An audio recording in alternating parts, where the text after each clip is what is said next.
Welcome back to Stockbox here, of course, live from Resourcing Tomorrow here in London. I'm joined by Ernest Scheyder, the author of The War Below. Great to be with you. Yeah, nice to meet you. So I know you've just done a panel over there, which we'll talk about in a moment. But first of all, give me a bit of a sense of your background. I know you're from the journalist background originally, covering this sort of sector in oil and gas. So what sort of things were you doing in that career? Yeah, my day job is writing about the critical minerals industry, and I write about basically the companies that produce lithium and copper and cobalt and the stuff that goes into like your cell phones or your laptops or electric vehicles. Basically the companies that build the building blocks for our everyday lives. Okay, so you were writing articles for publications. I think you're from the States, aren't you? Yes, yeah, I live in Houston, and before I wrote about critical minerals, I wrote about oil and gas. So I had a huge focus on energy writ large for about 15, 20 years. Okay. So, I mean, and do you still do that writing for I do. Okay. I do. What's the sense you're getting about the sector in general then? It's a really fast-growing sector. Some of these critical minerals are very niche for a while. Lithium, for instance, historically has been used to make greases or drugs or glass, like really small specific industries. But we've seen in the past 15, 20 years, demand really blow up because of lithium-ion batteries being used for things like your cell phone or electric vehicles or camcorders or other things that are powered by these transportable batteries. And so you can just see the huge demand globally for what was once a pretty small niche mineral. Okay. So are you an investor? Would you say you're a miner? You get mining? You play the markets in this space? Or I don't invest in any of these companies. Okay. As a journalist, I just don't do that. You want to stay sort of separate from Correct. that? Okay. Yeah. But in terms of the sort of commodities that, I mean, are you asked to write about certain commodities, or are you sort of pitching? I'm going to get a sense of what's been talked about more at the moment. You mentioned lithium there. Of course, lithium was very hot. It's come off quite a bit in recent years. But the price has, demand hasn't. Right. Okay. So what's driving that? Do you think the price has come off? Well, we've seen huge oversupply from different parts of the world right now, and there has been in some parts of the West investor skittishness about the EV penetration rate. Some sort of wanted the rate to be a bit higher, and it's not been as aggressive as some had initially expected. But people are still buying electric vehicles in droves. It's just maybe not as fast. Right, so almost like the pipeline's a bit lumpy, so it was like demand, and a bit of oversupply, and now we're sort of seeing that situation. But the demand is still there, just maybe there was a gold rush, if you like, in lithium. You see that sort of, the price, sort of, you see the demand is there, do you see that sort of supply side tightening up a little bit and driving the price up a bit more? Well, we've seen some companies, some lithium companies out there taking steps to slow expansion projects in the United States and elsewhere. And so we'll see what effect that has long-term on the price. But these are companies basically bowing to the reality of where the lithium markets are right now. Okay. Other commodities that you've been writing about and that sort of hot topics at the moment, what would you say? Well, nickel, cobalt, rare earths, I mean, these are all the critical minerals. Obviously, there's many more than those. Yeah. But I think how the world uses them, how the world produces them are key issues that I focus on. And that led to my book, The War Below, which is a key focus of mine and a big passion project, really. So that book, I know you were talking about that on one of the panels there. What sort of led you to start writing that book? Taking all your knowledge, I guess, from all the work you've done in the past. What was the driver behind writing that book? Yeah, the genesis really for writing The War Below was my day job, where I was writing a lot about these critical minerals projects and realized that a lot of consumers, average people right on the street, didn't necessarily think through where we get the building blocks for the energy transition, or even all of these new electronic gadgets and gizmos that are so ubiquitous nowadays. People just expect to show up to a store and get a cell phone. But where does the copper come from inside that cell phone? What about the nickel and the cobalt? And so I really wanted the average person, especially in the West, to have to grapple with these supply chains, which are very complex. And there are countries out there willing to use their control of these critical minerals as economic weapons. And so in the book, you get to meet the people on all sides of these issues, people that oppose them, people that support them, policymakers, investors, and others, and really get to get a full 360-degree view of the complexities of the space. And that's important, isn't it? That education of the general public, really, because there's a lot of anti-commodities, a lot of certainly oil. I know the UK has quite a big problem. I think Europe generally, I'm not sure what it's like in the States, but the sort of to stop oil is quite a big thing over in Europe here.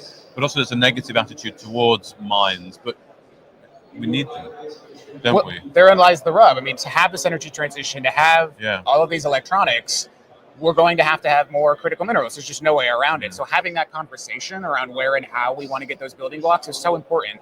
And I do argue in the book that indecision kind of is a decision. The more we just sort of push this off or kick the can down the road, the more the decision will be made to other people. So it behooves folks, especially folks in the West, to talk about this stuff. So people reading your book then, have you had any feedback? Do they feel more enlightened about the whole kind of critical minerals and where they come from and where they use space? Well, I've been really gratified that folks are beginning to see that, A, we need to be having these conversations, and B, they're really important for how we approach the climate. Now, whether or not you think climate change is serious or not, the planet is warming.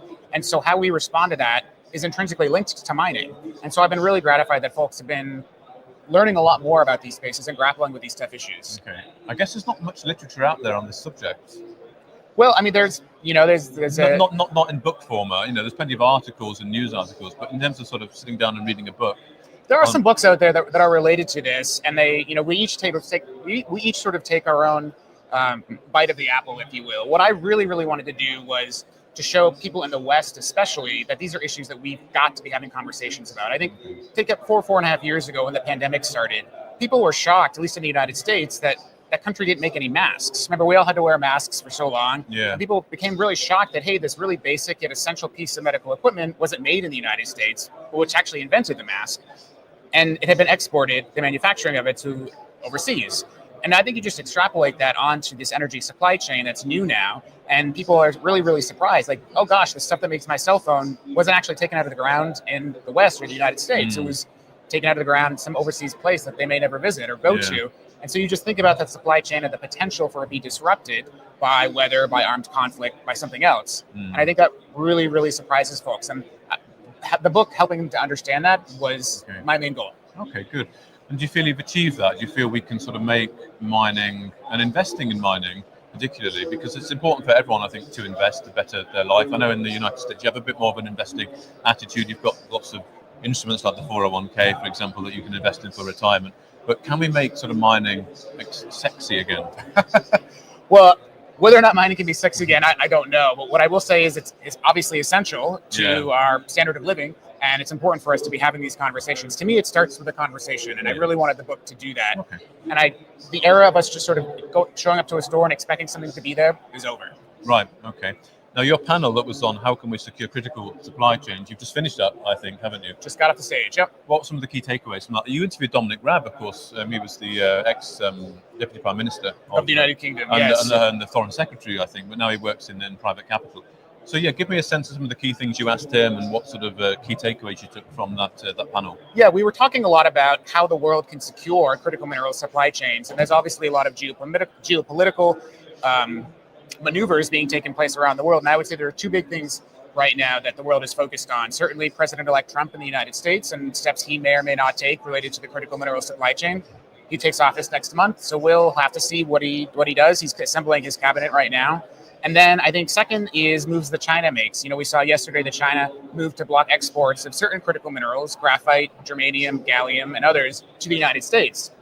That was seen as a huge escalation of this trade war that's happened between Beijing and Washington in recent months. And so what's next? I think those are the issues that we're going to have to really be closely watching out. And so investors like Dominic Raab and others are obviously closely paying attention to that to see what comes next. But one of the issues that we also talked about is how do governments across the world better partner to improve mining standards, to improve investing in certain places. We'll have to see where that goes, especially with the new administration in Washington. But do you see the general consensus being we have to take this seriously? How do we secure critical supply chains? Is it by partnering with countries that we can cooperate with to get that supply, or is it about looking at home and trying to exploit what we've got at home on the soil in the United States, in the United Kingdom, for example? Well, the messaging certainly from London and from Washington is that both need to happen, and that these conversations are happening across the world, because we know that whoever controls the production and processing of these critical minerals will control the 21st century economy the way that control of oil defined the 20th century economy. It's so interesting, isn't it? Because you've got China locking up a lot of this. You mentioned rare earths earlier. I think China control maybe 95%. I think it's a huge high number. Yes. Yeah, and of course they play a long game. The United States is not going to like losing out to that. Right. And your viewers, everyone uses a rare earth every single day. They don't realize it. The thing that makes your cell phone vibrate is a rare earth magnet. Which basically turns power from your battery into motion, which is the vibration. Yeah. China controls, as you say, that entire market. Yeah. It'll be interesting to see how it goes, won't it? But I do get the feel that it's going to get exciting. I don't know what you feel in the space generally. It's about time, I think. Things are happening. It is an exciting space. It is indeed. Well, Ernest Scheyder, the author of The War Below, thank you very much for joining us today, live from us watching tomorrow here in London. Great to be with you. If you enjoyed this interview, then give us a thumbs up, a like or a retweet.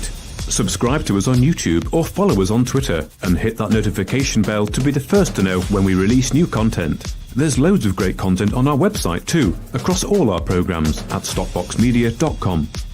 Thank you for watching.